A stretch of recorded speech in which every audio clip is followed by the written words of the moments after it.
Hello students, good morning. We are learning your topic Space Mission from Science and Technology Part 1 textbook. पहा आपण तुमचा 10th स्टँडर्डचा space mission हा topic number 10 पाहतोय.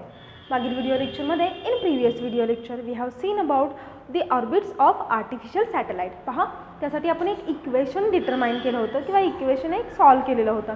The equation becomes काय होतं equation is equal to VC is equal to GM upon R plus H. Okay असं ते इक्वेशन होतं. There is some technical issue therefore the video is stop at the end. म्हणजे जिथपर्यंत मी बोलले तिथपर्यंतच stop झालेला आहे कारण की एक टेक्निकल इश्यू झालेला होता. आपण तो पॉईंट तिथं कंप्लीट केलेला आहे. पहा आपण कुठेपर्यंत पोहोचलेलो होतो. The critical velocity is does not depend upon mass of satellite. Okay critical velocity जी काही असेल that one is nothing but the VC. आता इथे दाखवायला नाही आहे, आपण ऑलरेडी ते सॉल्व केलेलं आहे. VC is not equal to or VC is does not depend upon the mass of satellite. VC म्हणजे क्रिटिकल व्हेलॉसिटी ही जी असते ही मासवरती सॅटेलाइटच्या मासवरती डिपेंड नसते. If the mass increases critical velocity decreases, mass decreases critical velocity increases. म्हणजे दोघांचं हे जे proportion आहे हे कसं आहे. दी प्रपोर्शन इज इन्व्हर्सली प्रपोर्शनल. दोघांचं प्रपोर्शन कसं आहे इन्व्हर्सली प्रपोर्शनल आहे हे आपण बघितलं होतं. C depend upon the height of the satellite orbit there are some various types of orbit and that type of orbit we are going to discuss in this video lecture. पहा आजच्या video लेक्चरमध्ये आपण जो point पाहणार आहे त्या पॉईंटचं नाव आहे types of orbits. There are mainly 3 types of orbit. The first one is the high earth orbit. The second one is the medium earth orbit and the third one is the low earth orbit. Easy आहे आणि एकदम सोपा पण point आहे. तुम्हाला याच्यावरती short note किंवा आणखी काही शॉर्ट नोट किंवा त्याच्यावरती तुम्हाला डेफिनेशन्स वगैरे विचारलं जाईल. अशा पद्धतीने तुम्हाला क्वेश्चन याच्यावरती असतील. So let's see the various types of orbit. Orbit म्हणजे काय हे ऑलरेडी आपण प्रीवियस व्हिडिओ लेक्चरमध्ये पाहिलेलं आहे. ऑर्बिट म्हणजे मी तुम्हाला काय सांगितलं.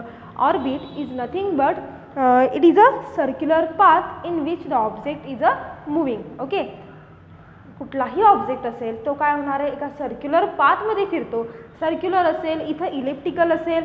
जर का केमिस्ट्रीमध्ये सांगायचं म्हटलं तर ते फक्त सर्क्युलर असतं. जर का याच्यामध्ये सांगायचं म्हटलं जर सपोज आपण ग्रॅव्हिटेशनच्या संदर्भात सांगायचं म्हटलं तर it may be circular it may be elliptical. म्हणजे ऑर्बिट म्हणजे काय आहे तर कक्षा किंवा कवच असं म्हटलं जातं किंवा त्याला इंग्लिशमध्ये सर्क्युलर पाथ असं म्हटलं तरी चालेल किंवा ओनली पाथ असं म्हटलं तरी चालेल. मग depending upon the height of the satellite orbit from this earth सरफेसच्या पासून सॅटेलाइटच्या ऑर्बिटची हाईट किती आहे याच्यावर डिफरंट टाईप्स पडलेले आहेत. एकूण 3 टाईप्स आहेत.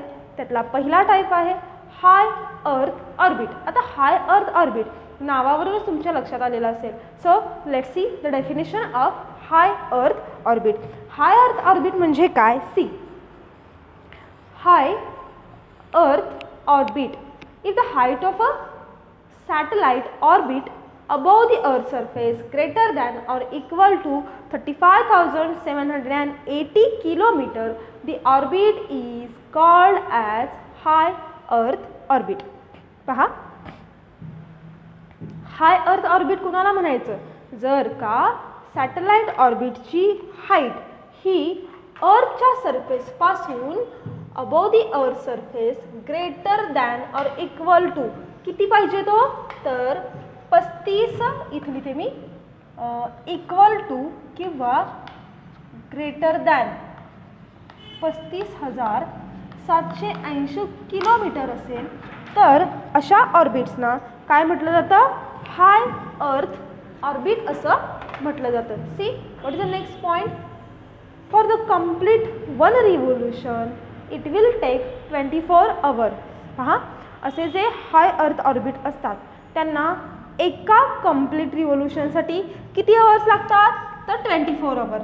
पृथ्वीला देखील स्वतःभोवती रिव्हॉल्व होण्यासाठी किंवा एक रिव्होल्यूशन कंप्लीट करण्यासाठी किती वेळ लागतो, तर 24 तास लागतात. हे आपल्याला माहिती आहे. सो मी इथं काय लिहिलं आहे, ॲज लाईक अ अर्थ, म्हणजे पृथ्वीप्रमाणे हे जे असतात कोणते, हाय अर्थ ऑर्बिट, ज्यांची height of satellite orbit above the earth surface किती असणार आहे, अर्थ सरफेसपासून 35,780 एवढ्या उंचीवर असते, अशा ऑर्बिट्सना हाय अर्थ ऑर्बिट असं म्हणायचं. आणि अशा ऑर्बिट्सना एक रिव्होल्यूशन कंप्लीट करण्यासाठी जो टाईम पिरियड लागतो, it will be for 24 hours. Okay, किती वेळ लागतो, तर 24 तास एवढा वेळ लागतो. See what is the next point. If the satellite revolving in an orbit parallel to the equator, म्हणजे जर का काय म्हणूयात आपण, उपग्रहाच्या कक्षा ह्या विषुववृत्ताला समांतर असतील, तर time of revolution for the earth around itself and that for satellite revolve around the earth being the same. Very very important one. पहा, या पॉईंटपासून या पॉईंटपर्यंत एक खूप महत्त्वाचा पॉईंट आलेला आहे. का बरं असं होतं किंवा हे का दिलेलं आहे, if the satellite revolving in an orbit parallel to the equator. जो काही सॅटेलाइट ऑर्बिटमध्ये फिरतोय त्याची जर का कक्षा ही इक्वेटरला पॅरलल असेल, विषुववृत्ताला समांतर असेल, तर काय होतं पहा, पृथ्वीला स्वतःभोवती परिवलन करण्यासाठी लागणारा कालावधी आणि उपग्रहाला पृथ्वीभोवती परिभ्रमण करण्यासाठी लागणारा कालावधी हा सेम असतो. ओके, कधी, जेव्हा उपग्रहाची कक्षा ही विषुववृत्ताला समांतर असेल, लक्षात येते, तेव्हा पृथ्वीला स्वतःभोवती पूर्ण करण्याचा कालावधी हा लागणारा कालावधी हा आणि उपग्रहाला पृथ्वीभोवती परिभ्रमण करण्यासाठी लागणारा कालावधी हे दोन्ही पण म्हणजे परिवलन काल आणि परिभ्रमण काल, म्हणजे हे दोघं सुद्धा कसे असतात, सेम असतात. when the satellite revolving in an orbit parallel to the equator, इक्वेटरला जर का पॅरलल असेल तर, म्हणजे पहा फॉर एक्झाम्पल द्यायचं म्हटलं तर जास्त कॉम्प्लिकेटेड न सांगता, सपोज तुम्ही एका ट्रॅव्हलिंग बसमध्ये किंवा कारमध्ये बसलेला आहात आणि तुमच्या शेजारून पण एखादी कार काय करत असेल, ट्रॅव्हल करत असेल, तर शेजारची कार तुम्हाला काय कशी वाटते होती, स्टेडी असल्यासारखी वाटते. या पद्धतीनं असं होतं. कशामुळं, तर ते इक्वेटरला पॅरलल असल्यामुळं. त्याच पद्धतीनं इथं देखील होतं. So this type of satellite is known as geosynchronous satellite. यांना काय म्हटलं जातं, जिओसिंक्रोनस सॅटेलाइट असं म्हटलं जातं. पहा, what is the function of this satellite, they can observe specific portion of earth continuously. पहा, हे महत्त्वाचं आहे. असे जे हाय अर्थ ऑर्बिट सॅटेलाइट असतात ना, ते काय करतात, दे can observe specific portion of अर्थ. हे त्यांचं महत्त्वाचं फंक्शन आहे. Can observe specific portion of earth continuously. Okay, काय करू शकतात, ते अर्थचा जो काही स्पेसिफिक पोर्शन आहे ते कंटिन्युअसली ऑब्झर्व करू शकतात. Okay, therefore this high earth orbit is used in, कुठं कुठं वापरतात बघा, ॲप्लिकेशन्स लाईक मेट्रोलॉजी, म्हणजे हवामानशास्त्र. मेट्रोलॉजी म्हणजे काय आहे, तर वेदर डिपार्टमेंट. त्याच्यामध्ये for carrying signals for telephone, टेलिफोनमध्ये जे सिग्नल कॅरिंग करायला लागतात तेव्हा हे हाय अर्थ ऑर्बिट्स वापरले जातात. अजून कुठं वापरलं जातं, टेलिव्हिजनमध्ये. आणखी कुठं वापरलं जातं, रेडिओमध्ये.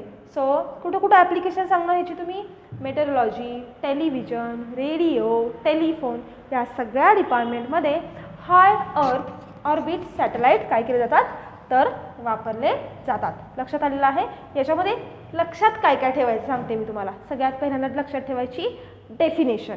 ओके, नंतर त्या ऑर्बिटला फॉर कंप्लीट वन रिव्होल्यूशन किती टाईम लागतो तो टाईम लक्षात ठेवायचा. Okay, third one is the, आणखी कोणती गोष्ट तुम्ही लक्षात ठेवणार, त्याला आणखी काय म्हणतात ते तुम्ही लक्षात ठेवायचं.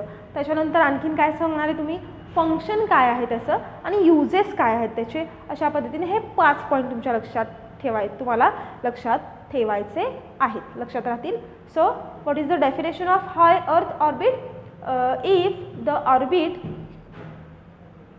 The height of satellite orbit above the earth surface is equal to or greater than 35,780 35,718 असं जर असेल तर त्याला हाय अर्थ ऑर्बिट सॅटेलाईट म्हणायचं. याला आणखी काय म्हणतात तो तर जिओ सिंक्रोनस सॅटेलाईट.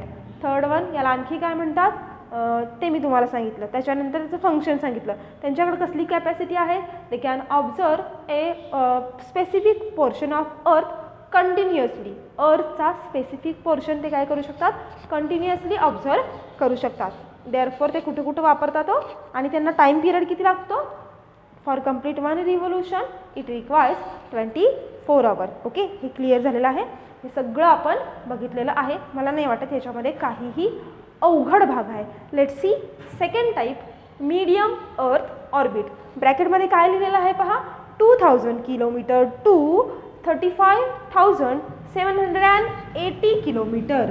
पहा म्हणजे आपण डेफिनेशन कशी करणार आहे याची तर डेफिनेशन करताना आपण असं म्हणणार आहे if the height of satellite orbit above the earth surface is in between 2000 kilometre to 35,718 kilometre then that orbit called as medium earth orbit. ज्या सॅटेलाइट ऑर्बिटची हाईट ही अर्थ सरफेसपासून 2000 किलोमीटर ते 35,780 किलोमीटर या दरम्यान असेल अशा ऑर्बिट्सना मीडियम अर्थ ऑर्बिट असं म्हणतात. Okay see these are therefore not the geostationary satellite orbit above the equator. Geostationary satellite हे कुठं असतात अबोव दी इक्वेटर असतात. These are therefore not useful in the study of polar region. Polar रिजनच्या स्टडीसाठी हे satellite use केले जात नाहीत. For this purpose elliptical medium earth orbit used passing over the polar region are used. जे काही elliptical medium earth orbit असतात ते काय केले जातात पोलार रिजनच्या वरून पास केले जातात. Therefore this orbit are also known as polar orbit. यांना काय म्हणतात जिओसिंक्रोनस. मीडियम अर्थ ऑर्बिटला काय म्हणायचं पोलार ऑर्बिट म्हणायचं. का म्हणायचं ते समजलं कारण की ते काय केले जातात तर पोलार रिजनच्या स्टडीसाठी काय केलं जातं इलिप्टिकल मीडियम अर्थ ऑर्बिट वापरले जातात passing over the polar region. Therefore this orbit is called as polar orbits. This time required for the complete revolution is 2 to 24 hours. काय काय महत्त्वाचं आहे पहा याच्यामधलं तर सगळ्यात पहिली definition see global positioning satellite revolve in such orbit. म्हणजे जे दिशादर्शक उपग्रह असतात ना ते काय करतात मीडियम अर्थ ऑर्बिटमध्ये रिव्हॉल्व करतात. दिशादर्शक ग्लोबल पोझिशनिंग. ओके समजलं. सो आपण परत एकदा मीडियम अर्थ ऑर्बिटबद्दल बोलूयात. असे अर्थ ऑर्बिट की ज्यांच्या if the height of the satellite orbit from the above the earth surface is in between 2000 kilometre to 35,780 kilometre that type of orbit is known as medium earth orbit. यांना आणखी काय म्हटलं जातं तर पोलार ऑर्बिट. सी आणखी याचा use कशामध्ये असतो तर ग्लोबल पोझिशनिंग सॅटेलाइट जे असतात ते काय करतात यामध्ये रिव्हॉल्व होतात आणि टाईम किती सांगणार आहे तुम्ही 2 to 24 hours. Okay now the third one and the last one low earth orbit. See इथं किती लिहिलेलं आहे 180 kilometre to 2000 kilometre. So definition आपण कशी करायची if the height of satellite orbit above the earth surface is in between 180 kilometre to 2000 kilometre such type of orbit are known as low earth orbit. अशा ऑर्बिटला काय म्हणायचं low earth orbit म्हणायचं. The satellite used for scientific experiments and atmospheric studies revolve in a low orbit. Very very important one. Low ऑर्बिटमध्ये कुठले satellites revolve करतात तर असे सॅटेलाइट जे सायंटिफिक एक्सपेरिमेंटसाठी आणि ॲटमॉस्फिअरिक स्टडीसाठी वापरले जातात असे जे ऑर्बिट्स असतात असे जे सॅटेलाइट असतात ते कशामध्ये रिव्हॉल्व होतात तर लो ऑर्बिटमध्ये रिव्हॉल्व होतात. Time required for such orbit is 90 minutes. पहा ना जेवढी हाईट जास्त असणार आहे तेवढा टाईम कंप्लीट रिव्होल्यूशनसाठी जास्त लागणार आहे. हाय अर्थचा किलोमीटर्स किती होते 35,718. त्यामुळे याला जो टाईम पिरियड लागणार आहे तो 24 आवर्सचा. इथं हाईट कमी झाली 2000 किलोमीटरपर्यंत आलेली आहे. सो याला टाईम किती लागतो आहे 2 आवर्स टू 24 आवर्स. म्हणजे 2000 ते 35,780 एवढं कंप्लीट करण्यासाठी कितीपासून किती वेळ लागतो आहे तर 2 तासापासून 24 तासापर्यंत. तर जे तिसरं आहे लो अर्थ ऑर्बिट याच्यासाठी किती वेळ लागतो आहे तर it requires time period for complete 1 revolution is the 90 minutes. See, International Space Station and Hubble Telescope also revolve in the low orbit. International space station म्हणजे जे आंतरराष्ट्रीय स्पेस स्टेशन म्हणजे आपण काय म्हणूया तो अवकाश